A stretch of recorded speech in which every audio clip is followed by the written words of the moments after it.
Oi, tudo bem, comandante? Pois é, nós vamos falar hoje sobre um espaço aéreo que é muito importante, especialmente quando a gente começa a voar.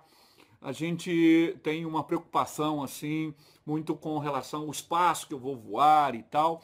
E sem dúvida, talvez um dos mais importantes quando a gente começa a voar é a ATZ.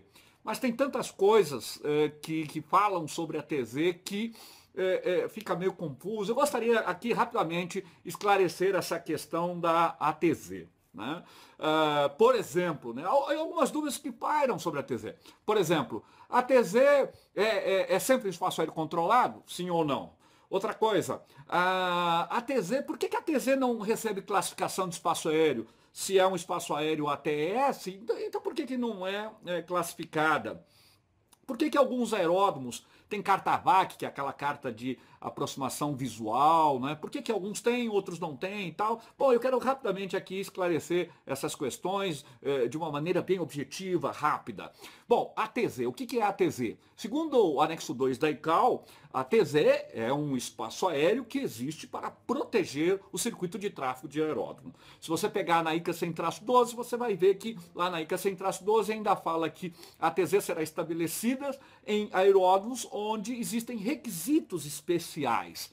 E aí isso mexe no nosso imaginário. Você fala, poxa, mas que requisitos especiais, né, seria para existir uma ATZ? Bom, primeira coisa, qual é a autoridade que é responsável pelo estabelecimento desse espaço aéreo como dos outros? Bom, o DSEA. O DSEA é o órgão, né, responsável no Brasil pelo sistema de controle do espaço aéreo brasileiro, portanto, é a autoridade aeronáutica que estabelece justamente os espaços aéreos e, no caso, a ATZ. Ela que é responsável por implementar, por criar, por extinguir, por mudar, enfim, é o DSEA. Pois bem, que requisitos então são esses requisitos especiais? Por exemplo, você vai colocar uma ATZ onde houver uma necessidade, ou seja, há uma interferência. Dois aeródromos, né? Se a gente pegar lá o aeródromo de Belém, né? A gente tem dois aeródromos lá muito próximos. Você pega aqui também em São Paulo, por exemplo, você pega Guarulhos e Marte, eles estão muito próximos. Marte fica muito próximo da final do aeródromo de Guarulhos. Lógico, então, em Marte tem uma ATZ. Em Amarais, por exemplo, tem uma ATZ, porque tem proximidade com o aeroporto internacional de Viracopos. Enfim, por exemplo, quando há alguma interferência, né, por exemplo, tem que se estabelecer uma ATZ. Mas não só isso, por exemplo, fronteiras de países, um aeródromo está próximo à fronteira, então pode ser um motivo, por exemplo, uma questão geográfica, enfim, algum requisito especial que exija que haja uma ATZ. Agora, nem todo aeródromo tem ATZ.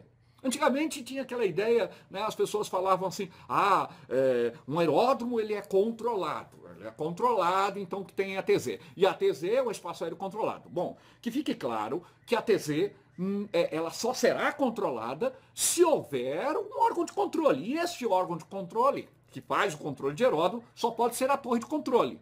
Por que só pode ser a torre de controle? Porque a torre de controle é aquele órgão que tem a visão de 360 graus e ele tem possibilidade de estabelecer o controle no circuito de tráfego que é feito visual.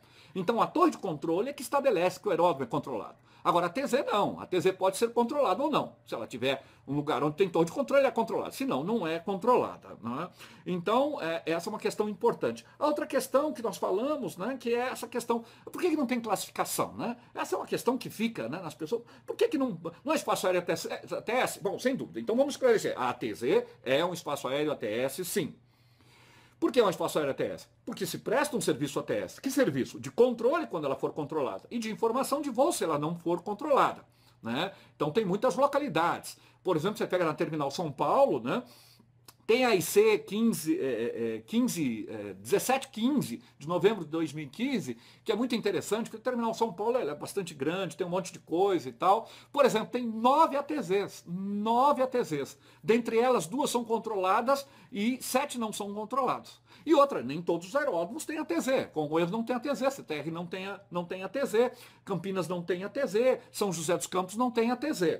E são aeródromos controlados, a gente sabe muito bem disso. Aeródromos que têm torre de controle são controlados. Agora, as outras todas as TZs que tem, Marte e Jundiaí, né, no caso, são controlados, mas o resto não é, né? Seria interessante, baixe lá no site do DCEA, entra na IS Web, enfim, procure lá a IC 1715, muito interessante, né? Mostra tudo isso que eu estou falando aqui. Aliás, eu tenho aqui, né? Aí aqui, ó, tá vendo? Isso aqui está lá nessa IC. Você tem uma vista vertical das 3 terminais São Paulo, de todas as CTRs e as várias ATZs, né? Tem essa vista, que é a vista no plano vertical, e tem essa vista aqui, que é no plano horizontal, tá vendo? Baixa lá que você vai ver tudo isso que eu estou falando aqui. O fato é que é um espaço aéreo, sem dúvida, a TS. Então, por que não recebe classificação? Veja, aí a gente tem que entender por que a ICAO criou, lá na década de 80, ela criou a classificação dos espaços aéreos, era justamente para estabelecer uma convivência harmônica entre o voo VFR e IFR. Então não se justifica muito classificar a TZ, justamente porque, né, nós só temos o voo visual. Então, dentro da TZ, nos circuitos de tráfego dos aeródromos, nós só temos voo visual, não existe o tráfego IFR. Então, não há muita razão para que se estabeleça, que se coloque aí um espaço aéreo, que seria um espaço aéreo que, no caso, só voaria voo VFR, né? E exatamente a gente não tem esse espaço aéreo de classificação. E outra pergunta que se faz, né, a questão da carta VAC. O que é a carta VAC? É a Visual Approach Chart, que é uma carta que existe em alguns aeródromos, tem ou não a TZ, isso pouco importa, né? Mas que tem alguns aeródromos onde o circuito de tráfego ele não é padrão, ou seja, qual que é o circuito de tráfego padrão? É aquilo que tem lá no anexo 2 da ICAO, que diz o seguinte, que as aeronaves que vão fazer o circuito de tráfego terão que fazer curvas pela esquerda, então você tem perna contra o vento, perna de través, perna do vento, perna base e reta final. Isso pela esquerda é o tráfego padrão.